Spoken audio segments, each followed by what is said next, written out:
이번 시간에는 도시개발구역의 지정에 대해서 알아보도록 할게요. 이 도시개발계획을 수립하고 그 다음에 도시개발구역을 지정하는 겁니다. 이렇게 이제 도시개발구역을 지정하는 이 지정권자는 시도지사와 대도시시장, 국토교통부 장관이에요. 그 중에 원칙적으로 하면은 시도지사 또는 대도시시장이 도시개발구역을 지정하는 게 맞습니다. 이 시도지사 또는 서울특별시와 광역시를 제외한 인구 50만 이상의 대도시 시장, 이런 사람은 계획적인 도시개발이 필요하다고 인정된 때에는 도시개발구역을 지정할 수가 있습니다. 여기서 시장 군수는 빠져 있죠. 보통 이제 6인이다라고 해서 시장 군수까지 포함시키는데 시장 군수는 빠져 있고요. 도시개발구역 지정권자에 시장 군수가 들어갔지 않는다라는 게 이제 중요한 포인트고요. 그리고 둘 이상의 시도 또는 대도시 행정구역에 이렇게 걸치는 경우는 시도지사 또는 대시장이 서로 협의해서 도시개발구역을 지정해요. 보통 이런 경우 걸치는 경우 그 상위권자인 국토교통부 장관이 했잖아요. 국토계획법에서도 그런 내용이 나오고요.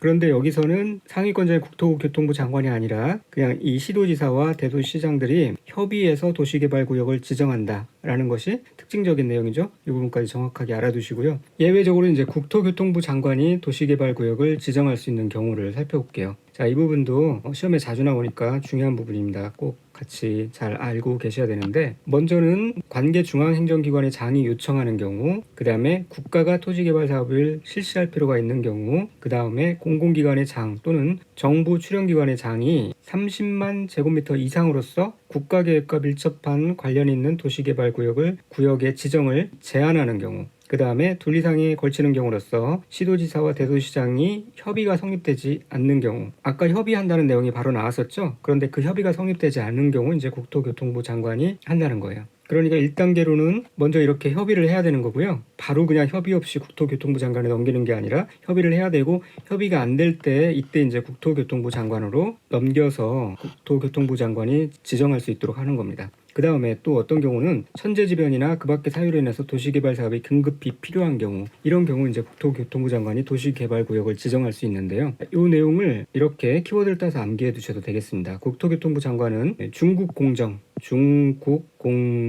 중국이 동북공정 하잖아요. 우리도 중국공정을 한다는 거죠. 중국공정을 하는데 일당 30만 원짜리 이 두 명의 천재를 지정해가지고 그 사람들을 통해서 중국 공정을 한다는 거예요. 중국 공정을 할 수 있으면은 일당 30만 원이 전혀 비싼 게 아니죠. 자, 그렇게 중앙행정기관의 장이 요청하는 경우, 국가가 토지개발 사업을 실시할 필요가 있는 경우, 공공기관의 장 또는 정부 출연기관의 장이 30만 제곱미터 이상으로서 국가계획과 밀접한 관련 있는 도시개발구역을 지정하는 경우, 둘 이상이 걸치는 경우로서 이 협의가 성립되지 않는 경우, 천재지변인 경우, 이런 경우 할 수 있고요. 또 한 가지 더불어서 알고 계셔야 될 것이, 이 국토교통부 장관이 지정할 수 있는 경우는, 자, 보시면 알겠지만 이 국가가 개발 사업을 하는 경우 공공기관의 장, 정부 출연의 기관의 장 해가지고 공공시행자가 국지공정지라고 그랬죠. 여기에서 국가 나오고요. 그 다음에 공공기관의 장 나오고 정부 출연기관의 장이 나와요. 그런데 여기서 출연하지 않는 게 이 지방자치단체하고 지방공사는 출연하지 않습니다. 지방공사, 그 다음에 지방자치단체는 해당 사항 없다는 거, 그거까지 알고 계시면 됩니다. 자, 그래서 공공기관의 장이라고 하면은 한국토지주택공사 사장, 한국수자원공사 사장을 말하고요. 정부 출연기관의 장은 국가철도공단하고 제주국제자유도시개발센터 두 곳이 있어요. 관계중앙행정기관의 장은 장관 등을 말하고요. 그렇게 이 내용 잘 숙지해 주시고, 도시개발구역을 지정을 제한할 수도 있다라는 거죠. 지금까지는 이제 직접 지정하는 지정권자에 대해서 알아봤지만, 이제 지정을 제한하는 제한권자에 대해서도 알아보도록 할게요. 자, 여기서 이제 헷갈리지 않아야 될 게, 지정을 제한할 수도 있고요, 지정을 요청할 수도 있어요. 그러니까 지정을 제한할 수 있는 주체와 지정을 요청할 수 있는 주체가 다르다는 겁니다. 지정을 제한할 수 있는 자는 누구냐면은 이 국가 지자체 조합을 제외한 도시개발 사업의 시행자로 지정될 수 있는 자, 시행자로서 지정될 수 있는 자격을 갖춘 자, 그런 자는 특별자치도지사, 시장군수, 구청장에게 도시개발구역의 지정을 제한할 수 있어요. 자, 이렇게 그 제안을 받은 시장, 군수, 구청장은 이제 그런 제안을 바탕으로 시도지사에게 도시개발구역의 지정을 요청할 수 있는 겁니다.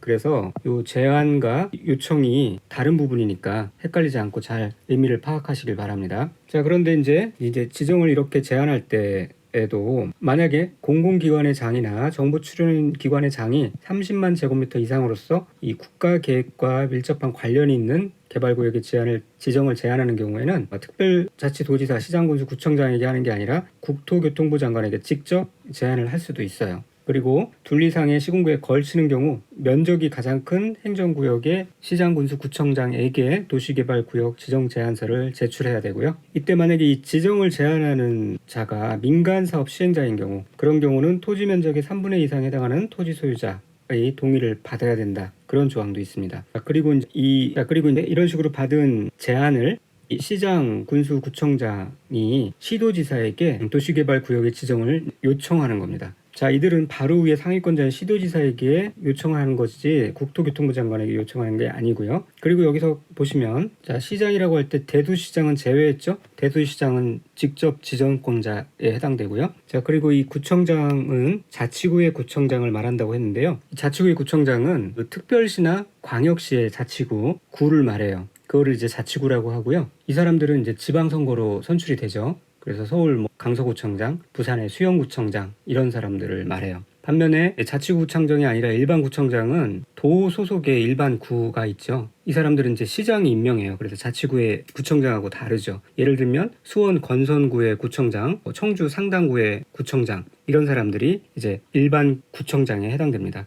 그렇게 구별되는 참고로 알아두시면 되겠습니다. 자, 그러니까 여기까지 이제 결론적으로 보면은 포인트가 뭐냐면은 이 시장군수구청장은 도시개발구역의 지정권자는 아니에요. 지정권자는 아닌데 도시개발구역의 지정을 사업 시행자로부터 제안을 받을 수가 있어요. 제안은 받을 수 있고, 그 다음에 그 도시개발구역의 지정을 시도지사에게 요청할 수 있어요. 그러니까 지정권자는 아니지만 직접 지정할 수 있는 권한을 갖고 있지는 않지만 그 구역을 지정을 제한하거나 또는 요청할 수 있다. 그게 이제 포인트가 되겠습니다. 그렇게 알아두시고, 그 다음에 도시개발구역의 지정 요건을 보면은 그 아무 곳이나 도시개발구역으로 지정할 수 있는 게 아니라 일정한 규모가 돼요. 지정할 수 있는 규모. 자, 규모를 보시면은 자, 도시지역 안과 도시 외 지역 다 가능한데 다 보면은 다 뭐뭐 이상입니다. 1만 혹은 3만 이상, 30만 이상. 자, 그래서 이 말인즉 어느 일정 정도 규모 이상이어야 도시개발구역으로 지정될 수 있다는 거예요. 만약에 그 이하면은 이제 우리가 국토계획법에서 살펴본 개발행위 허가에 해당됩니다. 그렇게 허가를 받아서 진행하면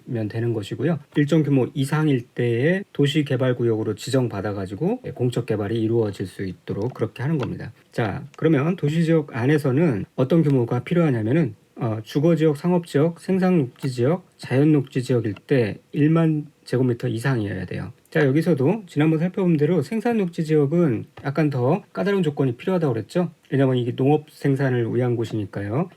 도시개발구역 지정면적의 100분의 30 이하인 경우만 해당돼요. 그 이상을 넘어버리면 도시개발구역으로 지정할 수 없다라는 거예요. 자, 그리고 이 자연녹지 지역에서는 개발이 일정 정도 가능한 곳이에요. 제한은 돼 있지만 가능한 곳이고요. 그러나 보존녹지 지역은 녹지를 보존해야 되는 지역이므로 하지 않는 것, 그런 것까지 같이 알아두시면 되겠고요. 공업지역은 3만 제곱미터 이상일 때 도시개발구역 지정이 가능하고, 도시 외 지역은 원칙적으로는 좀 더 넓은 규모여야 돼요. 30만 제곱미터 이상이어야 되는데, 만약에 그 하고자 하는 지역이 아파트 또는 연립주택의 건설 계획이 포함되는 경우로서 초등학교 용지를 확보하고 또 4차로 이상의 도로를 설치하는 경우에는, 이런 경우에는 30만 제곱미터 이상이 아니라 10만 제곱미터 이상만 되어도 이 도시 지역 외 지역에서 도시개발구역으로 지정을 할 수가 있습니다. 자, 그래서 여기 암기 키워드를 여기에 지정을 해봤는데요. 도시개발구역으로 지정할 수 있는 규모를 이제 암기를 하실 때 주상생자, 이 임금을 옛날엔 주상이라고 그랬죠. 주상에 살아있는 자식이에요. 주상생자는 신분이 높기 때문에 알바비를 줄 때 일단 10,000원 이상은 줘야겠죠. 그런데 이 공업지역에서 알바를 한다고 그러면은 일이 그만큼 힘들 테니까 3만 원 이상을 주자 이거죠. 그런데 이 공업지역도 도시지역에 속하는데 이 도시지역이 아닌 도시지역 외에서는 교통비도 많이 들어가고 또 그만큼 험할 수 있으니까 30만 원 이상을 주자 이거죠. 그런데 아직 초4밖에 안 됐어요. 그럴 때는 그냥 10만 원만 줘도 되겠죠. 자, 이런 식으로 암기를 하면은 좀 더 편할 것 같습니다. 여기 이 사람이 이제 주상생자예요. 자, 그래 다시 한번 보면은 주상생자일 때는 알바비 1만 원, 1만 제곱미터 이상 줘야 되고요. 그런데 이제 공업지역에서 하면 일이 좀 고되니까 3만 원 이상 줘야 되고요. 그런데 이제 멀리 떨어진 도시 외 지역이다 할 때는 껑충 뛰죠. 30만 원 이상을 줘야 됩니다. 교통비도 들어가고 때에 따라서 숙박비도 들어가기 때문에 그렇습니다. 그런데 알고 보니까 이놈이 죄송합니다. 이 주상생자가 초등학교 4학년이에요. 자, 이런 경우는 10만 원으로 퉁치자. 뭐 일할 수 있는 게 뻔하잖아요. 어리기 때문에. 자, 그렇게 안게 해주시면 되겠고요. 자, 그리고 이 남은 것 같은 조건이 있는데 스킵해도 되겠고요. 자, 그리고 면적 기준에도 예외가 있을 수 있는데 뭐 이런 특별한 지구, 추락지구, 개발진흥지구, 지구 단위 계획구로 지정된 지역이나 아니면 국토교통부 장관이 국가 균형 발전을 위해서 도시개발구역으로 지정하려는 지역은 그런 경우는 이제 면적 기준에 위와 같은 면적 기준에 예외가 적용될 수 있다. 그런 정도 알아두시고 그 다음에 이 부분은 체크를 하셔야 되는데 도시개발구역의 분할 및 결합 내용입니다. 이 지정권자는 필요하다면 뭐 이런 필요가 인정되는 경우에는 이 도시개발구역을 둘 이상의 사업시행제로 분할하거나 혹은 서로 떨어진 둘 이상의 지역을 서로 결합해서 하나의 도시개발구역으로 지정할 수가 있어요. 뭐 그렇게 하는 게 더 효과적이라 그러면 당연히 그렇게 할 수 있어야 되겠죠. 그런데 이 분할하는 경우에는 최소한 분할 후에 사업 시행 지구의 면적이 1만 제곱미터 이상은 되자. 그렇죠. 주상생자인 경우 1만 이상 준다고 그랬죠. 그 정도는 되자. 그리고 결합할 수 있는 경우에는 1만 제곱미터 이상의 방제지구 등이 포함된 경우로 하자. 왜냐면은 이게 결합했는데 한쪽에 생긴 문제가 자연재해가 결합함으로 해서 결합된 다른 지역까지 미쳐서는 안 되니까 연갈 개발 시에는 피해 확산 방지 등을 위해서 방제 지구를 포함시켜야 된다. 거기까지 알아두시면 되겠습니다. 그리고 도시개발구역을 지정하려면 이런 절차들이 필요한데요. 할 거는 다 합니다. 그 중에 14일 이상 일반인에게 이 내용을 공람시켜야 된다. 공람시켜야 한다. 의무사항이고요. 이제 그 정도 알아두시면 되겠고 이 부분은 넘어가도록 하겠습니다. 자, 이렇게 이제 도시개발구역이 지정 고시된 경우에는 해당 도시개발구역은 도시지역과 지구단위 계획구역으로 결정 고시된 것으로 봅니다. 다만 도시지역 외의 지역에 지정된 지구단위 계획구역 및 칠학지구로 지정된 경우에는 그러하지 아니하고요. 그리고 이렇게 도시개발구역으로 지정이 되면은 또 행위 제한이 들어가는데 원칙적인 행위 제한 내용과 예외가 있어요. 예외라는 것은 이제 개발 행위 허용을 하는 것이고 원칙적으로는 도시개발구역이 지정되면은 행위 제한이 들어간다는 거죠. 어떤 제한이 들어가냐? 도시개발구역 지정에 관한 주민 등의 의견 청취를 위한 주민의 의견 청취를 위한 공고가 있는 지역 및 도시개발구역에서 건축물의 건축, 공작물의 설치, 토지의 형질 변경, 토석의 채취, 토지 분할, 물건을 쌓아놓는 행위, 즉 건공토토물이죠. 이러한 개발 행위, 그리고 또 추가해서 건축물의 대수선, 용도 변경, 중목의 벌채 및 식채를 할 때에는 특별시장, 광역시장 6인의 허가를 받아야 되도록 그렇게 하고 있어요.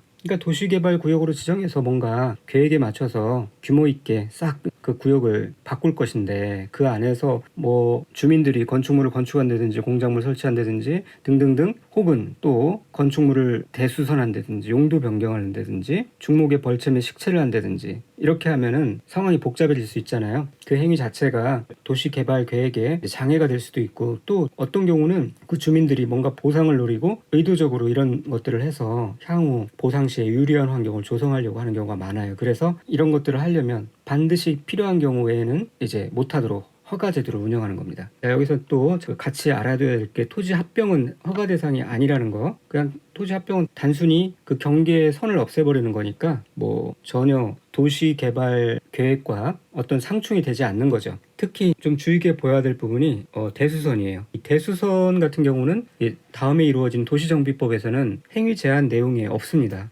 그러니까 이미 지어진 노후된 건축물에 대한 정비를 이제 정비법에서 다루고 있잖아요. 그런 취지에서 볼 때 그 정비법에서는 대수선이 문제가 될 게 없는 거죠. 그러나 이 도시개발법에서는 싹 밀고 새로 건축물을 세워야 되는데 기존에 있던 건물에 대한 대수선이 문제가 될 수밖에 없죠. 그래서 건축법에는 있지만 도시정비법에서는 대수선이 없다. 이제 그 내용까지 같이 체크하시고 근데 왜 용도 변경 같은 경우는 왜 못하게 할까? 이것도 충분한 이유가 해당됩니다. 도시개발 계획을 수립하고 뭐 구역을 지정한다는 의미는 용도 지역, 용도 지구, 뭐 기반 시설, 토지 이용 계획, 건축 제한 등이 다 포함되는 내용이에요. 그런데 이 도시개발구역으로 지정된 상태에서 용도 변경이 이루어지면은 이건 문제가 되는 거죠. 그리고 이 중목이라는 것은 한자 그대로 대나무 죽자에다 나무 목자잖아요. 대나무나 나무를 말하는데 이것도 이제 함부로 벌채하거나 함부로 심지 못하게 하는 거예요. 그런 이유는 도시 개발에 있어서 나무가 어떤 식으로 군락을 이루고 있고 식생이 어떠냐 하는 것이 사실은 좋은 또 개발 참조 자료가 되는 거예요. 그렇기 때문에 벌채하지 못하게 하고 또 보상을 노리고 함부로 심도록 하는 것도 문제가 될 수 있게 심는 것도 못하게 하는 거예요. 자, 이렇게 이해하시고 내용을 살펴보면은 좋을 것 같고요. 특히 이제 건축물의 건축에 있어서 가설 건축물이라도 함부로 짓지 못하게 하고 있는 점 참고해 두시기 바랍니다. 그럼에도 불구하고 이제 꼭 필요한 경우는 허용을 할 수가 있는데 이렇게 허가를 받지 않고 할 수 있는 것을 보면은 역시 응급조치가 필요한 상황인 거예요. 재해복구 또는 재난수습을 위해서 응급치가 필요한 그런 행위, 그리고 그런 행위 외에도 아무리 도시개발구역이 지정됐다고 하지만 한동안 이제 계속 농사짓고 해야 되는데 그런 의미에서 농림수산물의 생산에 직접 이용되는 간이 공작물의 설치, 즉 이런 뭐 비닐하우스, 버섯 재배사 이런 걸 말하겠죠. 그 다음에 경작을 위한 토지 형질 변경, 도시 개발구역의 개발에 지장을 주지 아니하고 자연경관을 훼손하지 아니하는 범위에서의 토속 채취, 도시개발구역에 남겨두기로 결정된 대지에서 물건을 쌓아놓는 행위, 관상용 중목의 임시식재. 아까 이 중목의 벌채 및 식재는 허가를 받아야 된다고 그랬잖아요. 그런데 이 관상용 중목이라는 것은 말 그대로 개인적으로 관상 용도로 취미활동으로 이렇게 심는 그러한 나무나 대나무를 말해요. 관상용 중목. 그런 것까지 임시로 이렇게 심고 하는 것을 막아서는 안 되겠죠. 이제 그런 것들은 허용 대상에 해당되고요. 그런데 아무리 관상용 중목이라도 이 경작지에서 본격적으로 식재를 한다는 것은 뭐냐면 이건 사실상 이거는 이제 보상을 노리고 하는 거예요. 왜냐면은 이 경작지에 그냥 비어둔 공지와 그다음에 거기에 나무든 뭐든 이게 심겨져 있는 그런 땅과의 나중에 이제 보상가 차이가 완전히 달라지잖아요. 이제 그렇기 때문에 그런 경작지에서 이런 것들을 식재해가지고 뭐 그런 것들을 노리는 사람들이 있기 때문에 그런 걸 방지하기 위해서 경작지에서는 임시 식재라도 그것은 제외한다. 자, 그래서 경작지에서 관상용 주목을 임시 식재할 때는 만약에 그게 진짜 필요하다면 허가를 받아야 된다는 것이고요. 허가를 당연히 안 해주겠죠. 자, 그리고 여기서도 마찬가지로 이미 행위 허가를 받았거나 허가를 받을 필요가 없는 행위에 관하여 그 공사가 이미 착수했어요. 이런 것은 도시개발구역 지정이 고시된 날부터 30일 이후에 신고한 후에 이를 계속할 수 있어요. 자, 비슷한 것이 도시군 관리과에게서 이 기득권 보호 내용에 이런 게 나왔죠. 수산자원보호구역, 시가 조정구역인 경우에는 이미 착수한 경우 그 도시군 관리구역이 지정 고시된 날로부터 3개월 이내에 신고하라, 그런 내용이 나왔어요. 그런데 여기서 지금 도시개발법입니다. 개발법하고 또 후에 나오는 정비법에서는 이 기득권 보호 정책의 내용이 똑같은 구조인데 이 기간만 다른 거죠. 30일 이내에 신고하라고 나와 있어요. 그래서 수시 착수 3개월 신고, 그것이 이제 개정돼 갖고 30일 내 신고하라, 그렇게 바뀌었다라고 그렇게 안계자고 그랬습니다.